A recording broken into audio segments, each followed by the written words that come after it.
Okay, so here we are at Moonshine for the second round of the National Enduro Series. We've got the Beta 430, the RR 430. Made some minor tweaks to it. We'll talk to Pesky very shortly. There's some big names here as well, like Brad Groombridge riding his Beta. I saw Jake Whittaker floating around, and Dylan Ball's on a Beta as well. Jake Whittaker's not on a Beta. He's not as cool. But Dylan Ball's here. We'll catch up with all of those guys as we go through the day and endeavour to take you along for the ride on my first ever Enduro. Good luck, everybody. Cool, so we're out at Moonshine at the motocross track here, but we're not going to be riding on the motocross track, I don't think. We're going to be out in the trees, out in the hills there. So this is the second round of the Enduro Nationals.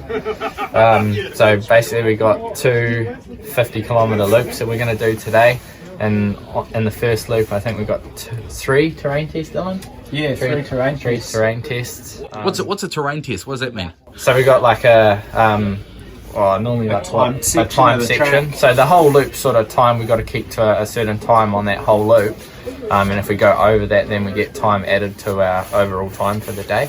But on that loop, we've got these things called terrain tests that we timed from start to finish. So they're the things you want to go really fast in. You want to get to A to B as fast as you can. And Dylan's really good at that. Well, sometimes. So Wanganui was a couple of days ago.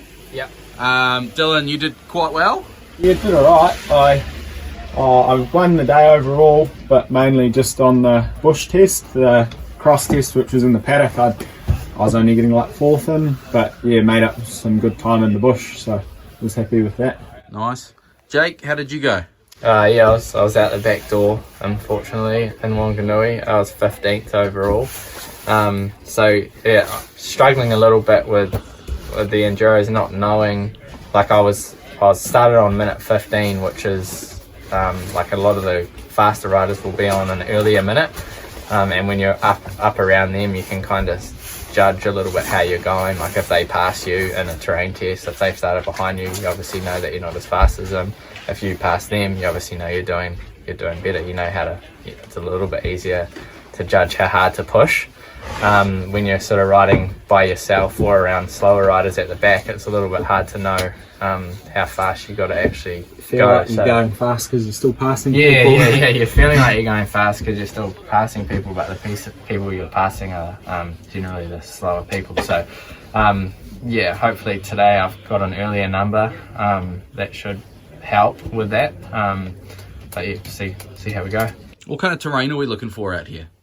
Today, rocky, lots of rocky gravel roads. Generally, the terrain tests are quite fast and open.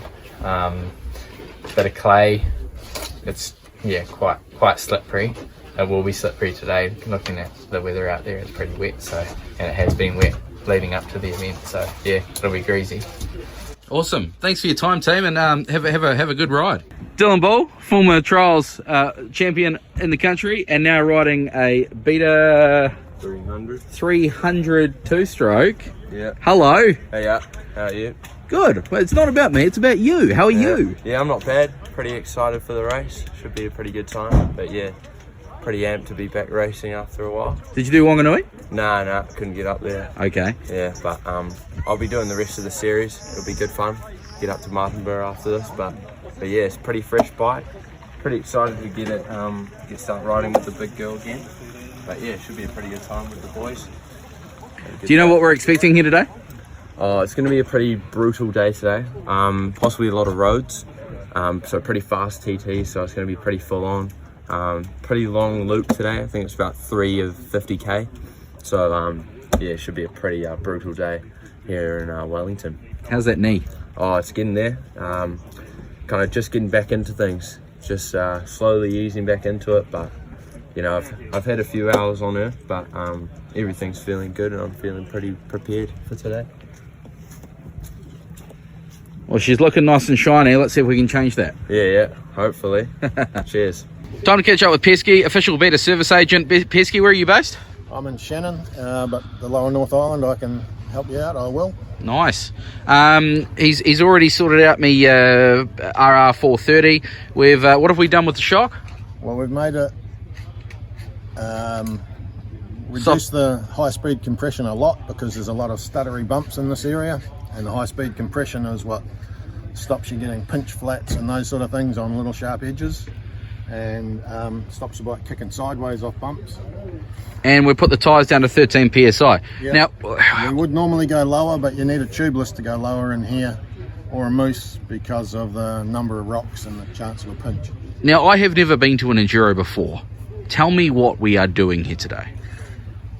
This is the equivalent of a car rally on motorbikes, where it's more important for the trail time and terrain test time. So there's a couple of rules. You can't start your bike until you're a minute, and you get a minute to start, you get penalised if you can't get it to go. It's the reliability aspect of the sport. And then I'm not sure if they still check, but they used to check that you had lights that worked. So headlight and a tail light that works, and then there was points lost if you... Oh, so I might lose points for removing the tail light. Possibly, but in the lower grades you don't need to worry too much. And then you get given a minute, and your object is to ride a certain amount of distance in a certain amount of minutes. When your minute flips over on a card at the next place you're supposed to be. And that so on and so on all day. And I think you've got about 10 or 12 of those over the course of the day. Now, I have seen we need to be an average of about 29 kilometres an hour. It'll be different in different places, because the harder the terrain is, the lower the average speed you're asked to achieve.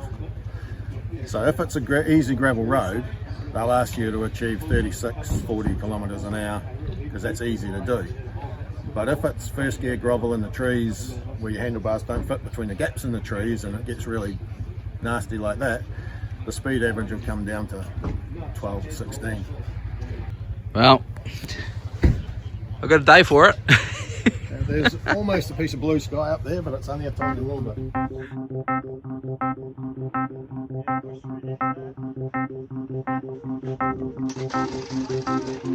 The nerves were pumping a fair bit, standing at the start gate, waiting for my number to roll around. From the start gate, we made our way up a rocky fire break and across the top of the hill.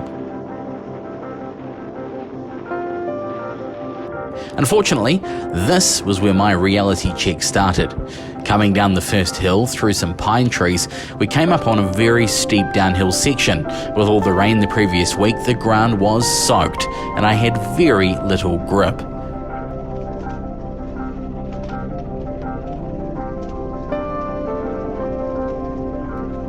The front washed out and I was sent flying. I was a little shocked at what had just happened. I'd had such a good shakedown a couple of days prior with no issues like this at all. So why was I now laying on my back on the ground? I picked the bike up, shaking a little, swung a leg over and fired her back up. I patted her on the fuel tank to apologise, and we carried on down the hill.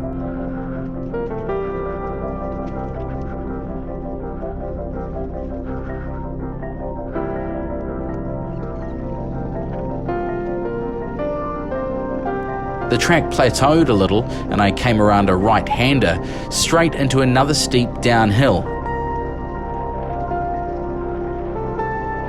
The front washed out again. I bounced back up, puffing hard, and with a bit of arm pump starting to kick in, picked the bike up. I walked down the next section to flat ground. I'd only completed about 4 kilometres of the ride and already I dropped the bike twice.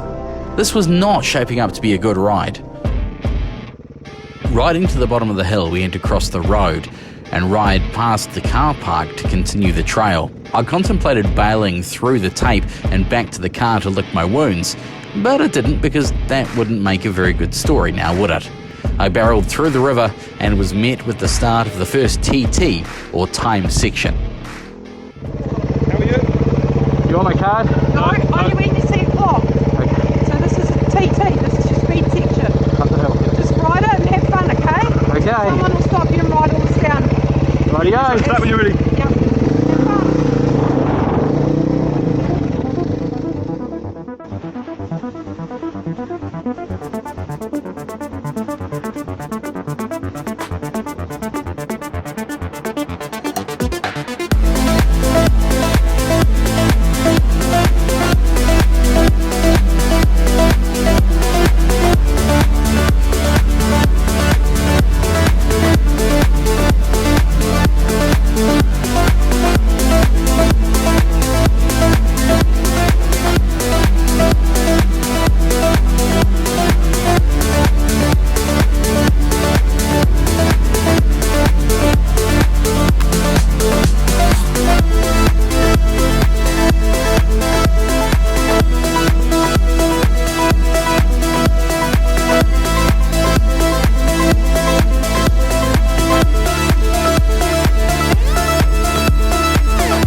that brought me to the end of TT1. From here we had to maintain an average of 24 kilometres an hour on the gravel logging roads and through a bit more trail until we got to the start of TT2.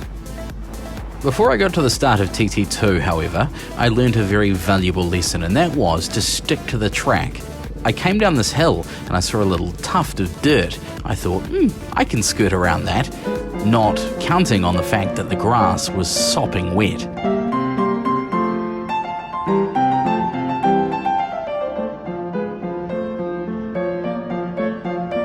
I lost a fair amount of time trying to get back up the slightly slippery grassy knoll.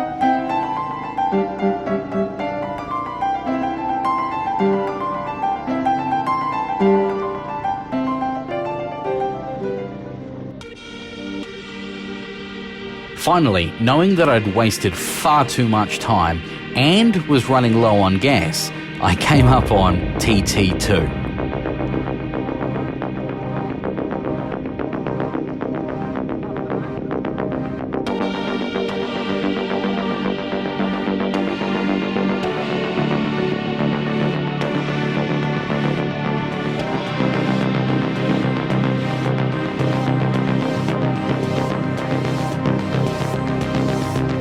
This was to involve more steep downhills with quite slippery conditions. Unfortunately, I wasn't paying close enough attention to the arrows and almost overshot this right-hander.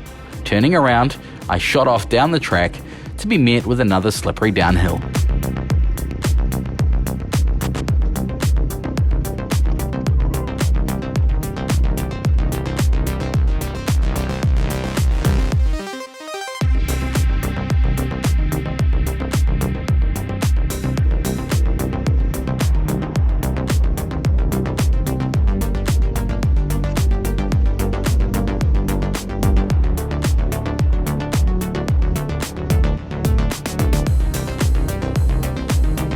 Of course, when you go downhill, you have to go back up. So coming up the track, I was met with this rather steep little incline.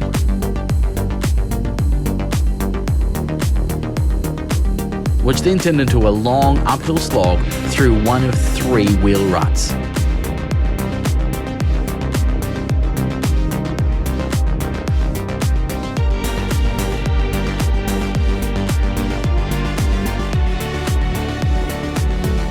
This was about the end of me. The Beta RR430 in the hands of a better rider is an absolute weapon, and I have absolutely no doubt that it would have owned this event. However, in my hands, I was making an absolute meal of it. Halfway up this hill, I was working the bike hard. The brake and clutch levers on this bike, it has to be said, are absolutely beautiful.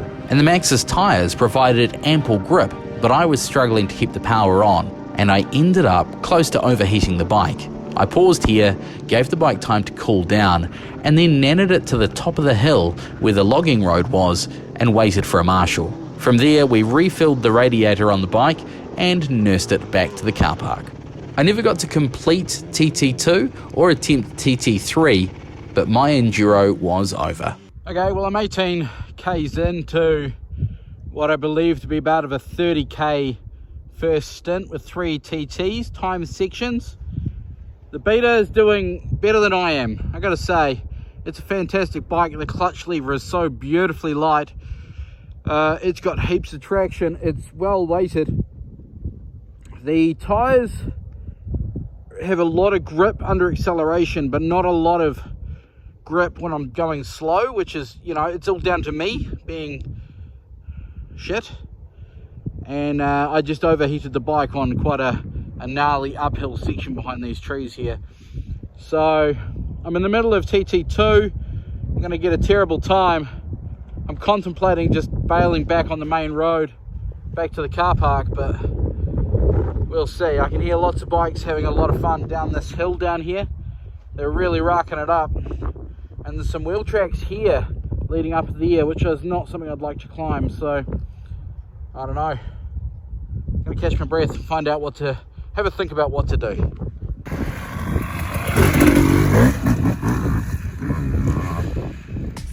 I loaded the bike on the trailer and headed home with my tail firmly tucked between my legs and a newfound admiration for the speed at which people like Jake Whittaker or Brad Groombridge can get these bikes through that kind of terrain.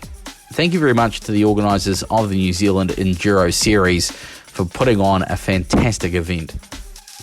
Okay, quick update on the Mighty Beta. I've road legaled it again. We've got the number plate and the rear indicators back on the bike. First ride out, we melted the right hand indicator. So I found this piece of metal here which should shield the indicator from melting again, and we'll get a new one of these. Although the damage toll is mounting up, I've just found after our first ride that the tail light is actually broken as well. We must have taken a bit of a knock to that at some stage, because we've got a crack that comes around there and it goes across underneath here. So we'll be on the phone to Beta Tuesday morning now. Today is Monday. Otherwise, she's clean, air filter is done, and ready to ride again.